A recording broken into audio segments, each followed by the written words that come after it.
Detikane. Oke.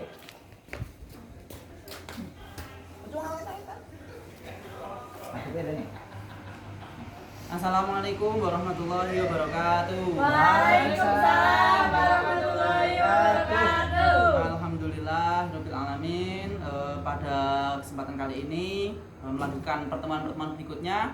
Yang kemarin-kemarin Bu nggih, saya senang sekali bisa bertemu lagi dengan jenengan dan terima kasih banyak. Terima kasih sekali jenengan masih berkenan untuk hadir di pertemuan kali ini, yaitu pertemuan peningkatan kemampuan keluarga atau P2K2 nggih, bahasa Inggris ini kok FDS niku Bu nggih. Kayak mboten artine FDS napa? Ya mboten apa. Nggih, FDS niku Family Development Session nggih. Intine artinya nggih pertemuan peningkatan kemampuan keluarga. Wow, begitu. Nggih, alhamdulillah dadi saya wonten sing nyaut ngoten lho nggih. Niki mengke sebelum memulai pembelajaran hari ini atau sebelum memulai materi hari ini, mari kita buka dengan doa terlebih dahulu nggih. Berdoa mulai. Selesai. Nggih. Saat ini pun Bu, kemarin kan kita juga sudah ini kan kita sedang belajar modul 3 Bu nggih. Modul 3 tentang pelatihan pengelolaan keuangan dan perencanaan usaha.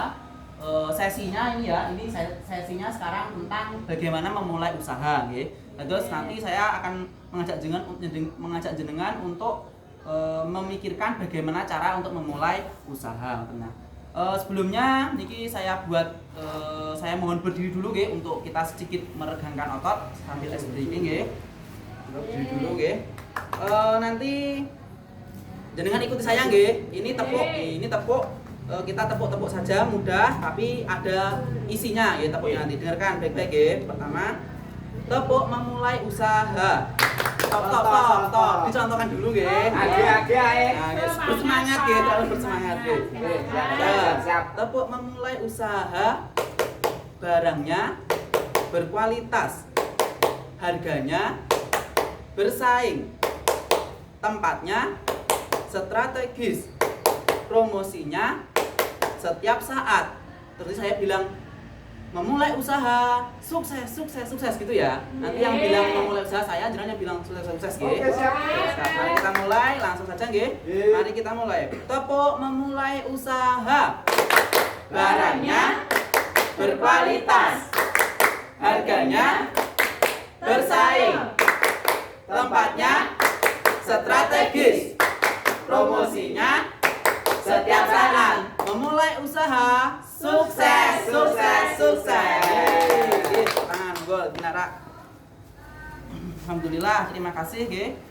Sudah antusias untuk mengikuti napa niku tepuk tadi sebagai pembuka saya dalam menyampaikan materi nanti saya akan menyampaikan materi tentang bagaimana kita memulai usaha, mengembangkan dan menilai kelayakan ide usaha. Apakah itu kita pantas atau enggak untuk membuka usaha seperti itu nanti akan kita bahas di materi hari ini. Nah, sebelumnya nanti saya akan menyampaikan sebuah video ya, memutarkan sebuah video. Nanti saya mohon jenengan untuk menyaksikan ya. Jangan main HP sendiri, jangan gosip sendiri ya. Nanti jenengan menyaksikan semua karena nanti di akhir video akan saya tanya tentang apa yang jenengan dapat setelah melihat video tadi, nggih? Paham ini kan nggih? Jadi jangan sampai ada yang tidak fokus nggih.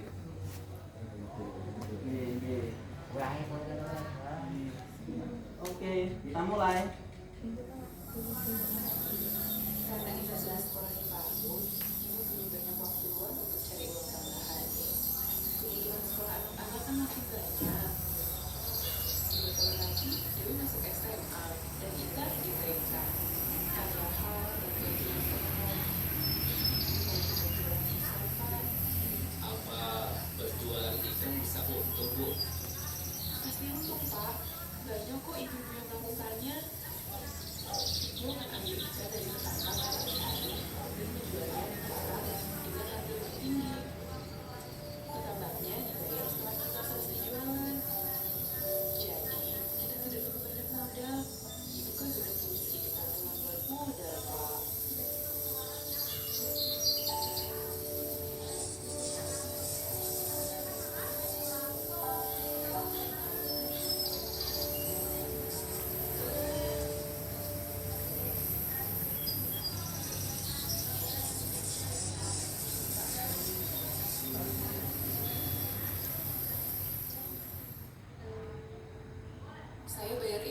saja ya Pak, saya belum balik modal nih. Wah, tidak bisa Bu. Berapa yang Ibu ambil tadi pagi? Ya segitu Ibu yang harus bayar sekarang. Karena dagangan ikan saya sering tidak laku, lama-lama modal saya menipis dan jualan saya jadi makin sedikit. Bahkan saya terpaksa berhutang pada petambak kalau tidak bisa bayar ikan yang sudah saya beli. Nggih, sampun. Niki wau video. Sampun Bu nggih, sampun Nggih. paham tadi melihat video napa? Nggih, sekarang Nggih. coba saya tanya ke Bu Laila nggih. Bu Laila, pada Bu Laila untuk menyampaikan tadi videonya isi tentang apa? Monggo.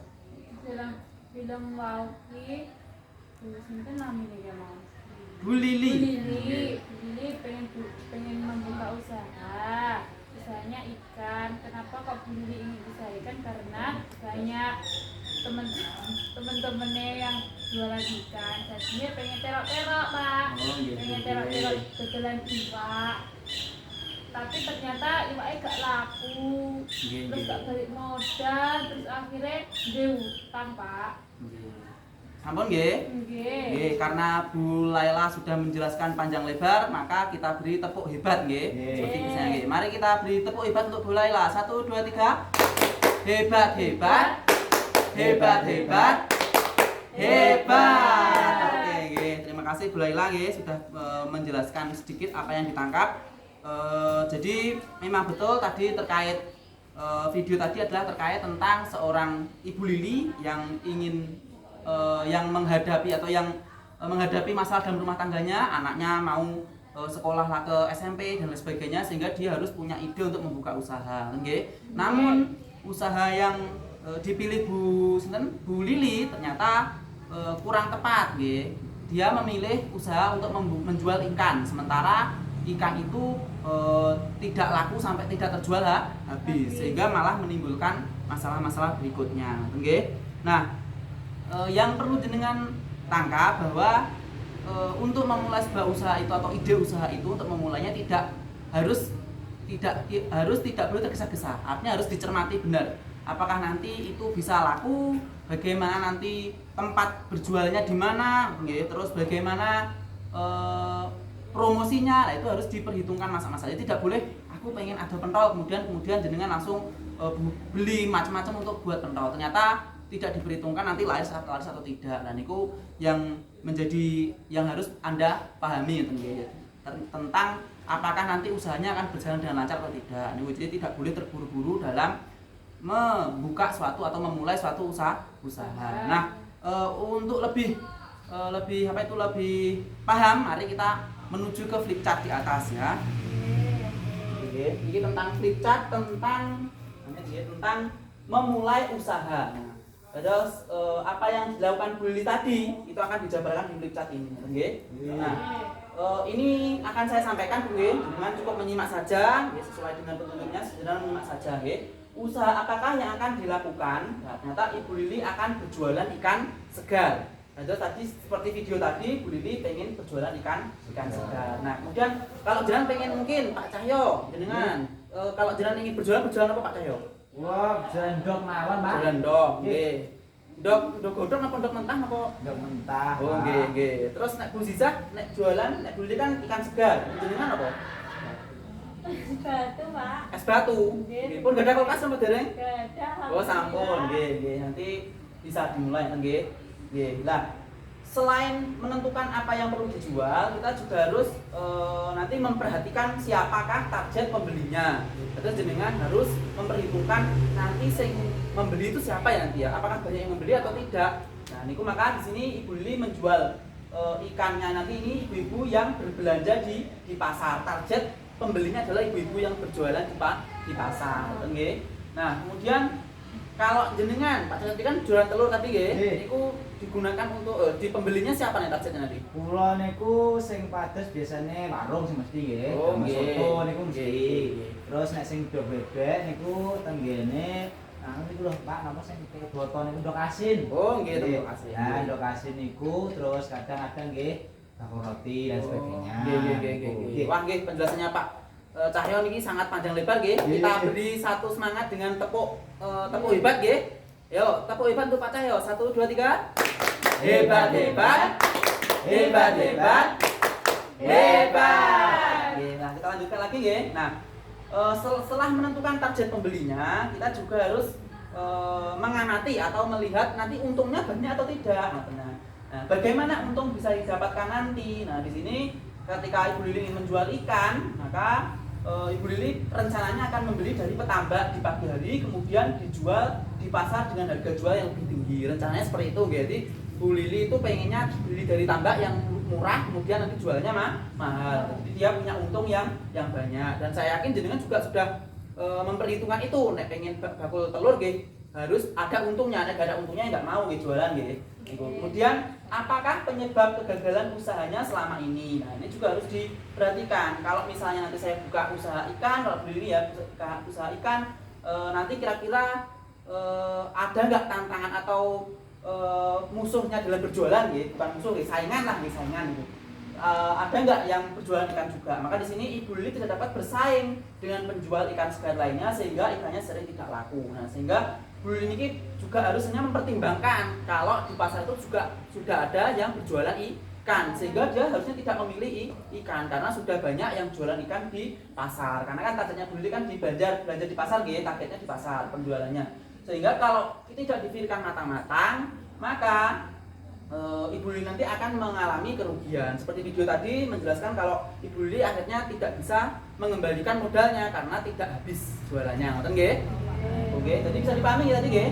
Jadi ide usaha itu harus dipikirkan masa-masa, yaitu antaranya kita harus tahu apa yang dilakukan, menjual apa, kemudian siapa target pembelinya, kemudian bagaimana cara mendapatkan untung, dan yang terakhir apakah penyebab kegagalan usaha yang akan dialami nanti, nggih? Iki sampun paham Bu nggih? Paham. Salajengipun di sini Bu Zul mungkin apakah punya rencana untuk membuka usaha? Mungkin katanya Bu Zul belum punya nggih. Lah niki apakah punya rencana membuka usaha Bu Zul? Kira-kira nopo? Napa nggih? Entene niku napa nggih? Sayur-sayuran niku dong mungkin iki kebon, tapi dari kula tanam iki Pak. Dadi nggih pamane ditanam-tanami kaya bayam-bayam ngoten niku terjadi. Oh, nggih. Saya niku ketinggalan ganti. Pasar saingannya pun wonten apa dereng? Napa dijual di rumah-rumah ngoten? Nek antene tanggi niku anten gerobak sayur ngoten niku lho Pak. Oh, nggih. Gerobak sayur sing muter ngoten niku lho Pak. Oh, nggih, saya niku nggih. Jenengan pun paham nggih dados masalah memulai usaha niki nggih. Jadi harus memperhatikan macam-macam, tidak harus terburu-buru untuk membuka usaha sementara nanti di belakangnya akan mengalami kerugian, nggih. Nah, selain itu, nggih, saya menambah juga ini terkait sebelum jangan buka usaha, jangan harus mengumpulkan informasi, nggih, informasi tentang nanti kalau saya jualan ini itu laku apa tidak. Terus ketersediaan barangnya itu jangka panjang atau tidak. Mungkin kita berjualan mangga, tapi ketika nggak musim mangga, kita kan nggak tahu mau ambil mangga di mana, nggih. Nah, gitu. Harus mengumpulkan informasi baik itu dari orang langsung atau mungkin dari televisi. Hari ini mungkin sedang usumnya virus corona, nah sehingga jenengan menjual masker. Nah itu berarti sudah mencari informasi untuk menjual apa yang harus dijual. Dan pandai untuk membaca peluang, tentu. Jadi selain bertanya pada orang, tadi juga menonton televisi atau mungkin browsing di internet. Itu ada yang bisa browsing di internet nih? Sampun nggih, wah pinter nggih. Oke, yogane nggih. Oke, terus ngene niku nggih. Mungkin itu saja yang bisa saya sampaikan Bu nggih. Jadi kesimpulannya tadi untuk membuka usaha niku jangan terburu-buru, harus direncanakan baik secara matang lah nggih. Harus mencari informasi dulu bagaimana nanti untuk memulai usaha itu apakah lancar atau tidak, harus diperhitungkan baik-baik, ngoten nggih. Mungkin itu saja untuk menutup pertemuan pada kali ini. Mari kita tutup dengan bacaan alhamdulillah bersama-sama. Kurang lebihnya dalam saya menyampaikan mohon maaf. Wassalamualaikum warahmatullahi wabarakatuh. Waalaikumsalam warahmatullahi wabarakatuh. Alhamdulillah ya Allah. Alhamdulillah. Dah.